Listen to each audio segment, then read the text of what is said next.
It's always happening, and we always have to fight against it. The idea of saying that freedom is important is a frivolous notion. You have to understand what you get when you don't have freedom.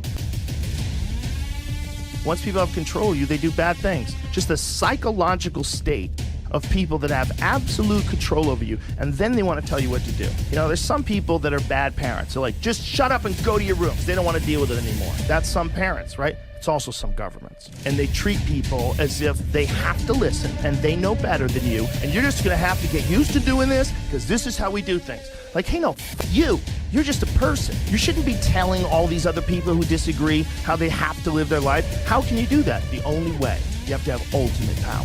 You have to be the only one who's armed. You have to be the only one who gets to say. You have to be stuck in this weird situation where you can change laws and change rules because there's an emergency. Get away all sorts of protections that people have had in the past, and then you never get it back. And I wonder why there's such a coordinated effort by very powerful forces trying to cancel Joe Rogan.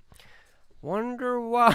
Welcome back, beautiful and amazing human beings. This is Luke Rudowski here of WeAreChange.org, and we have a lot of absolutely crazy news to get into, especially internationally, not just in Ukraine, but also Canada, where it seems like some politicians have gone absolutely berserk. We're, of course, going to be talking about that, as well as all the latest information surrounding Joe Rogan and the larger cultural war happening right now. As, of course, the video that we played in the beginning of this broadcast is by Samuel Rivera. The link to the full video and his YouTube channel will, of course, be down in the description below. And he does absolutely incredible compilation videos of not just Joe Rogan. Joe Rogan was just one of the people, but truly, this independent content creator is awesome. I really appreciate his work. I think you will too, and that's why I decided to play one of his video in the beginning of today's broadcast. And we definitely need more people out there like him that highlights the significance of individuals like Joe Rogan, as of course he represents almost the exact opposite of what the corporate media represents, as of course by and large the corporate mainstream media has been acting like PR representatives for the ruling elites, essentially calling for the destruction of people's civil liberties, human rights,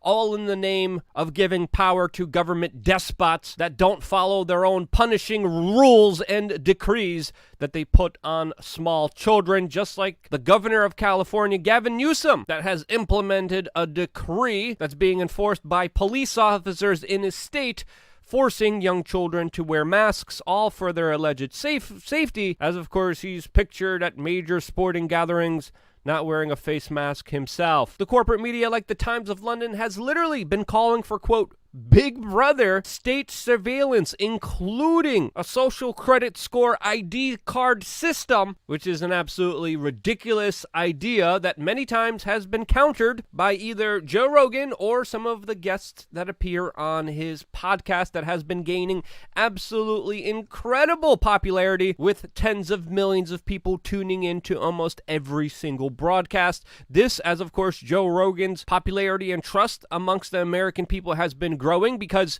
he's not pushing an agenda. He's not telling you what to do. He's having open and honest conversations, which is the complete opposite of what many people allege Dr. Fauci was doing, who of course overwhelmingly failed as a bureaucrat, lied on the record, and used a tragedy for his own political gain. As of course poll numbers show that only 31% of Americans trust Dr. Fauci, and of course the system is dealing with the failure of confidence, mainly because of how horrible they have been to the American public. Who's responsible for this? Well, obviously the people calling them out on their failed policies that clearly didn't work. The people calling them out on their conflict of interest, on their larger politicization of this tragedy for their own personal benefit and their friends' benefits. Those are the people who are responsible, not the failed bureaucrats here. And I think, according to my own personal perspective, because more people trust Joe Rogan than they do Anthony Fauci, this is why there has been a concerted effort to try to take him down,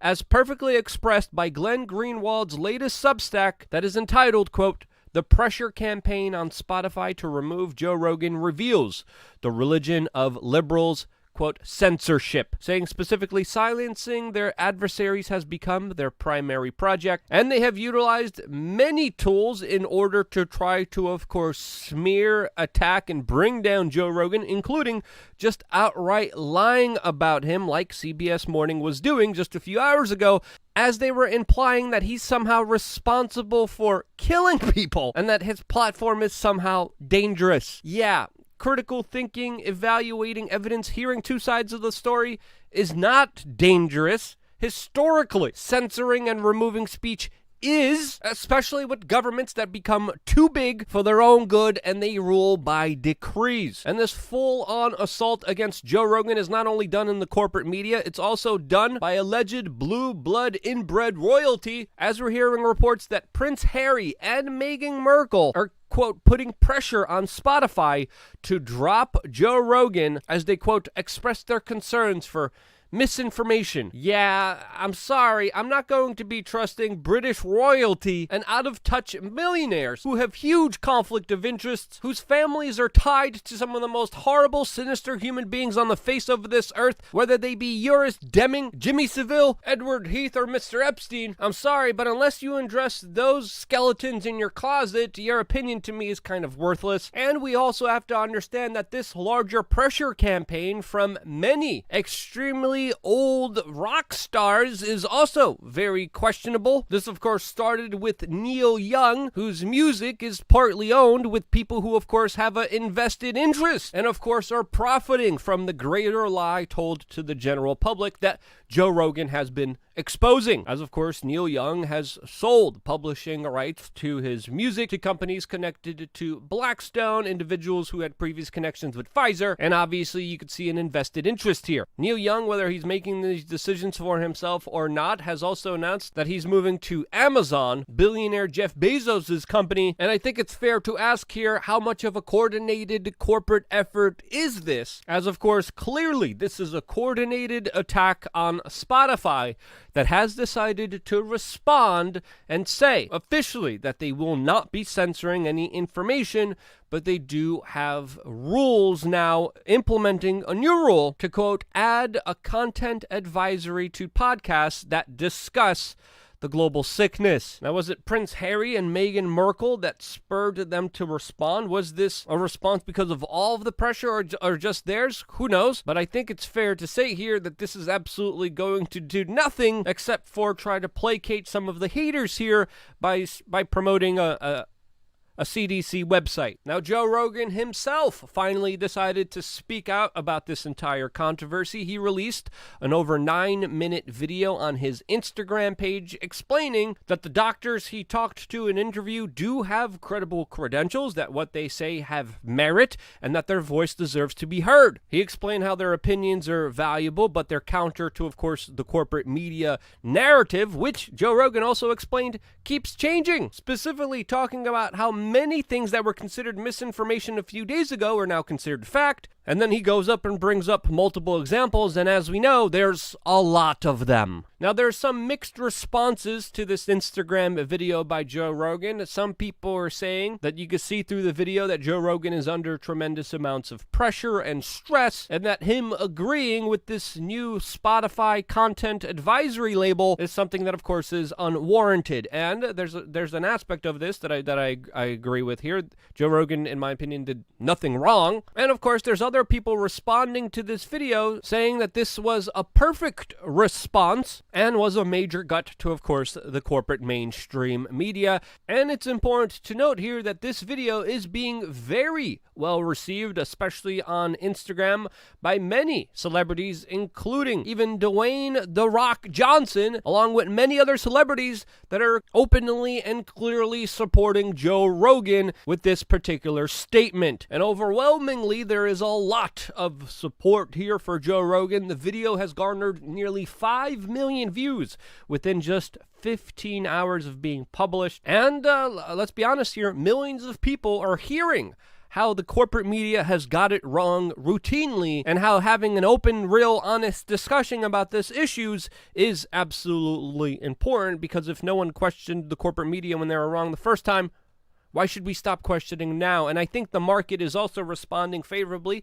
to Spotify as their stock has gone up today. And even with mainline celebrities coming out and supporting everything that's being done here, even other companies like Substack coming out and making a very strong stance against censorship, officially declaring today that they will not be making any moderation decision based on public pressure or PR considerations, is a win-win. And I think this is a major shifting of the tide towards a direction that is absolutely incredible and absolutely worth noting. Now, I do have a lot more to say about this issue specifically, as well as the number of times that the corporate media has got it wrong, and I will be talking about all of those issues, plus a lot more later on today on LukeUncensored.com, our own platform, where we get to say and do whatever we want. If you haven't joined yet, what are you waiting for? The link is down in the description below. We have 3 masterclasses free available for members, whether you're interested in learning about journalism, apocalypse survival, expatting, traveling.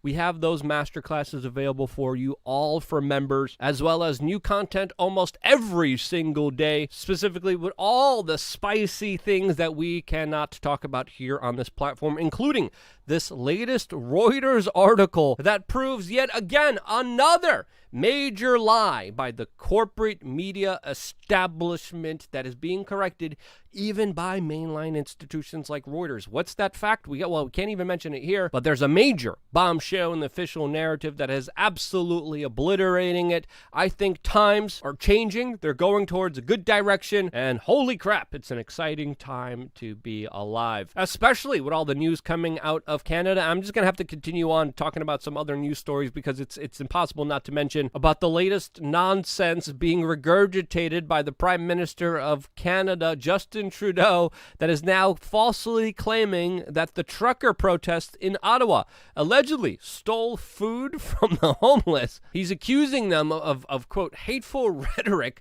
and violence towards citizens. And no, he's not speaking about Black Lives Matter protests. He's specifically talking about the overwhelmingly peaceful trucker demonstration that just happened a few hours ago. We talked about it exclusively on our latest YouTube video yesterday. If you haven't watched that video, what are you waiting for? But this larger trucker movement has built a mass mobilization, not just in Canada, but also in the Netherlands. Also, we're hearing in Australia, a lot of people being motivated and starting their own trucker convoys, an idea that is being vehemently attacked by Justin Trudeau in many falsehoods, by many failed, disgusting attacks that have absolutely no merit in them at all, showing the desperation of the Canadian state, trying to, of course, control the narrative by speaking utter nonsense. And the more politicians keep speaking utter nonsense and demanding and crying for more power, for more liberty to be taken away, for more of your life to be disrupted by their delusions of grandeur,